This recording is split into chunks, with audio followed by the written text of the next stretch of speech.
भोजन बेकार होता है। अर्जुन, पहला भोजन, जिस भोजन की थाली को कोई लांग कर गया हो वो नाली में पड़े हुए कीचड़ के बराबर होता है। भोजन की थाली को कोई लांग गया, वो नाली में पड़े हुए कीचड़ के बराबर है। दूसरे नंबर का भोजन, जिस भोजन की थाली में ठोकर लग गई, पांव लग गया, वो भोजन भ्रष्टा के बराबर होता है। तीसरे नंबर का भोजन, जिस भोजन की थाली में बाल पड़ा हो, केश पड़ा हो, वो दरिद्रता के समान होता है महाराज। और चौथे नंबर का भोजन, अगर पति और पत्नी एक ही थाली में भोजन कर रहे हो तो वो मदिरा के तुल्य होता है। काय के तुल्य है? अरे जम के बोलो, तो तुम्हारा क्या विचार है?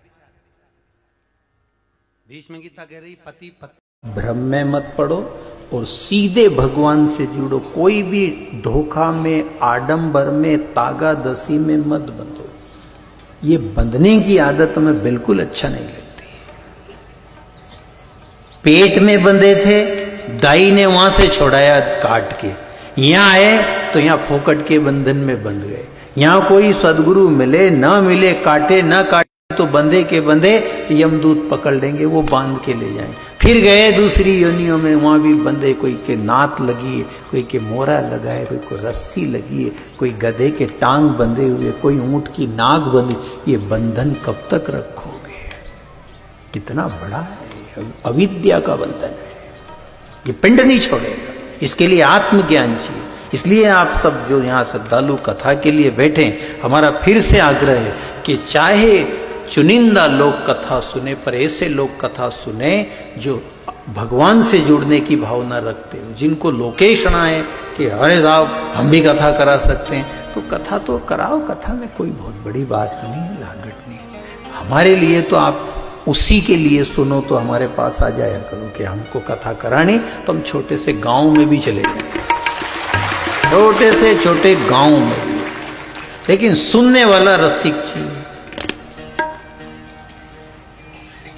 देखो इसमें गरुड़ का नुक्सा जो आज बताया, पैसा लगे नहीं, कोई के पास जाने का काम नहीं, कोई भी घर में महाकष्ट आया, तुलसी दल रखा, बैठ गए भगवान के सामने और इसको बजा दिया। क्योंकि ये काल का राज चल रहा है, इस समय काल का भोग है, कली है ना, यहां काल राज कर रहा है।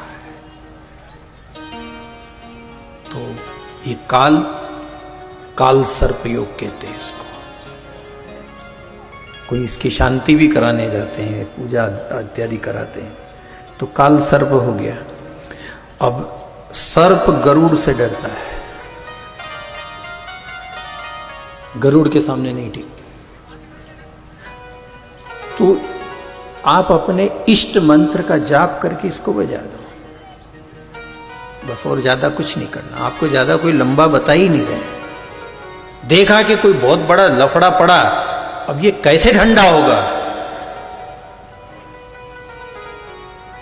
आह से, और सबसे जगह आह नहीं बताना, वो कथा कल बता देंगे। आज कृष्ण जन्मोत्सव है, लंबा पड़ेगा, कल सुना देंगे कि कष्ट के समय नाम कैसे लेना चाहिए, क्योंकि उसमें ह लगता है, ह लगने पर उसमें संपुट लग जाता है।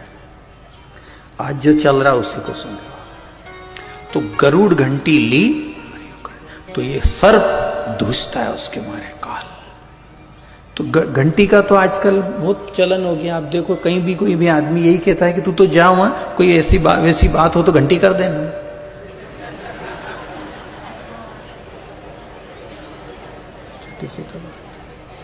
आपके घर में है कोई कि ये भी नहीं कि वो बैटरी खराब हो, कि चार्जिंग नहीं है, कि लाइन खराब, कि आज टावर टूट गया, कुछ नहीं,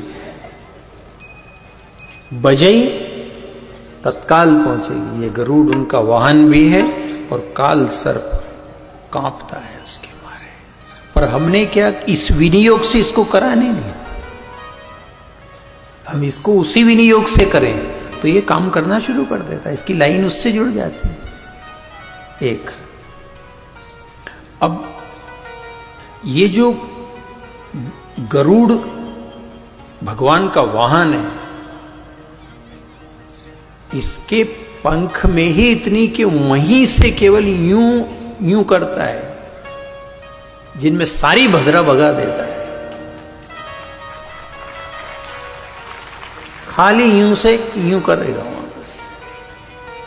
भक्त है, आर्तनाद कर रहा है, सुन लो।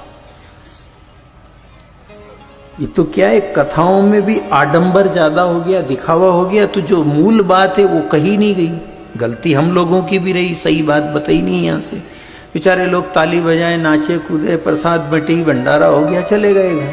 उनको सही बात मिली नहीं, इसलिए आडंबरियों को फिर मौका मिल गया कि लूटो, तो वो लूटना शुरू कर दिया, तो बेचारे जनता लुटा गई।